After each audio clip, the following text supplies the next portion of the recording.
प्रिय प्यारे परिवार, प्रिय प्यारे भाइयों बहनों, बच्चों व युवाओं, मैं अरुण पीयूष मर्की हूँ। आज जून का 24वां दिन है। वर्ष का सामान्य 12वां मंगलवार। आज घर का आशीर्वाद नया सवेरा सीजन 2 का 15वां भाग। जिन बाइबल के वचनों का अर्थ बताया गया है वे इस प्रकार हैं। अहमदाबाद हवाई अड्डे से 12 जून 2025 को दोपहर 1:38 पर लंदन के गेटविक हवाई अड्डे के लिए उड़ा एयर इंडिया का विमान 1 मिनट के अंदर ही क्रैश हो गया। इस बोइंग ड्रीमलाइनर एयरक्राफ्ट में मौजूद 242 में से 241 लोगों की मौत हो गई। सिर्फ एक शख्स चमत्कारिक रूप से बच गया। इस हादसे में जमीन पर विमान की चपेट में भी कुछ लोग आए और कुल मिलाकर कम से कम 270 लोगों की मौतें हुई हैं। विमान एक मेडिकल कॉलेज के हॉस्टल पर जाकर गिरा था और वहां भी कई लोगों की जान गई। ये भारत के सबसे भयानक विमान हादसों में एक है। इससे पहले अगस्त 2020 में एयर इंडिया एक्सप्रेस का बोइंग 737 कोझिकोड में रनवे पर करते हुए खाई में जा गिरा था। इसके कारण 18 लोगों की मौत हो गई थी। पहला बाइबल पद पर बोले। स्तोत्र पाठ अध्याय 91 पद संख्या 1 में बोले, जो परम प्रधान के छाए हुए स्थान में बैठा रहे वह सर्वशक्तिमान की छाया में ठिकाना पाएगा। अर्थ, ये वचन परमेश्वर की सुरक्षा और आश्रय के बारे में बात करता है। परम प्रधान के गुप्त स्थान में रहना का अर्थ है परमेश्वर के साथ घनिष्ठ संबंध में रहना, उस पर पूरी तरह से भरोसा करना और उसकी उपस्थिति में जीना। जो लोग ऐसा करते हैं उन्हें सर्वशक्तिमान की छाया में सुरक्षा और शरण मिलती है। इसका मतलब है कि परमेश्वर उन्हें हर खतरे से बचाता है और उन्हें शांति और स्थिरता प्रदान करता है। यह विश्वासियों को परमेश्वर पर पूर्ण निर्भरता और उसके संरक्षण का आश्वासन देता है। द्वितीय बाइबल पद पर बोले।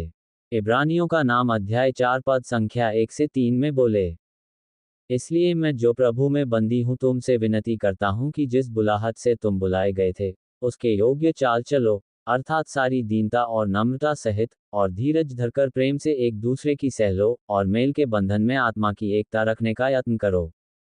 कुल मिलाकर अर्थ, यह अंश इस बात पर जोर देता है कि विश्वास परमेश्वर के विश्राम में प्रवेश करने की कुंजी है।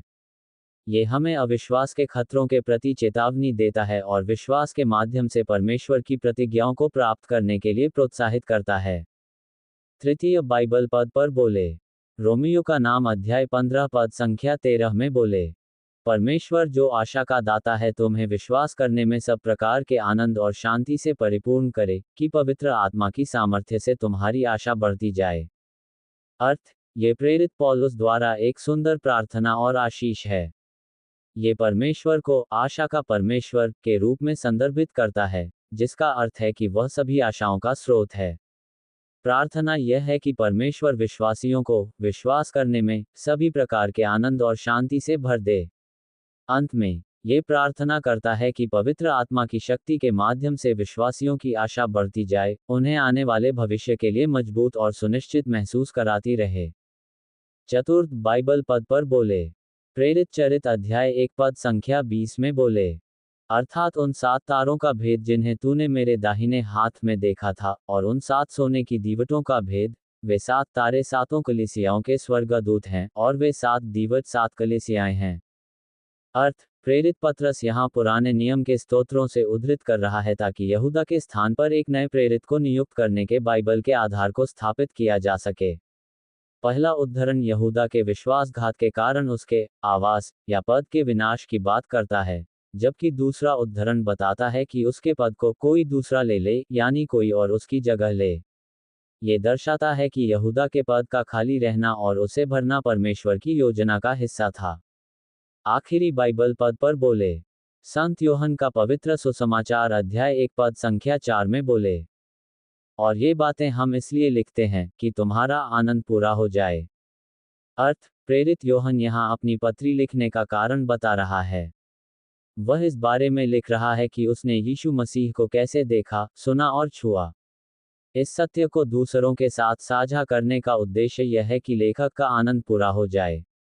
ये दर्शाता है कि परमेश्वर के साथ संगति का आनंद साझा करने से बढ़ता है और दूसरों को भी उसी आनंद का अनुभव करने में मदद मिलती है।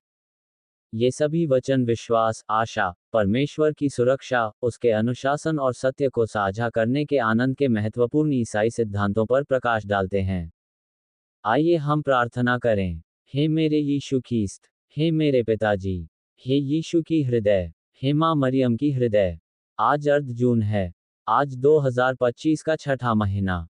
आप चाहें तो इस प्रार्थना में विशिष्ट मृत व्यक्तियों के नाम भी जोड़ सकते हैं, जैसे हम विशेष रूप से स्वर्गीय डॉक्टर रेव थॉमस समद के लिए प्रार्थना करते हैं, जिन्होंने हमारे बीच रहकर हमें उनके बारे में कुछ यादें या गुण दिया। प्रभु, उन लोगों को भी सांत्वना दे जो अपने प्रियजनों के खोने का शोक मना रहे हैं।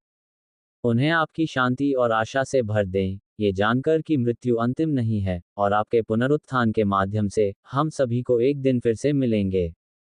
हमें अनुग्रह दें कि हम ऐसा जीवन जिएं जो आपको प्रसन्न करे, ताकि जब हमारा समय आए, तो हम भी आपके साथ अनंत जीवन में प्रवेश कर सकें। हम ये प्रार्थना अपने प्रभु यीशु मसीह के नाम से करते हैं, जो जीवित हैं और राज्य करते हैं, आपके और पवित्र आत्मा के साथ, एक परमेश्वर, युगानुयुग। आमीन। मेरे YouTube चैनल को न भूलें।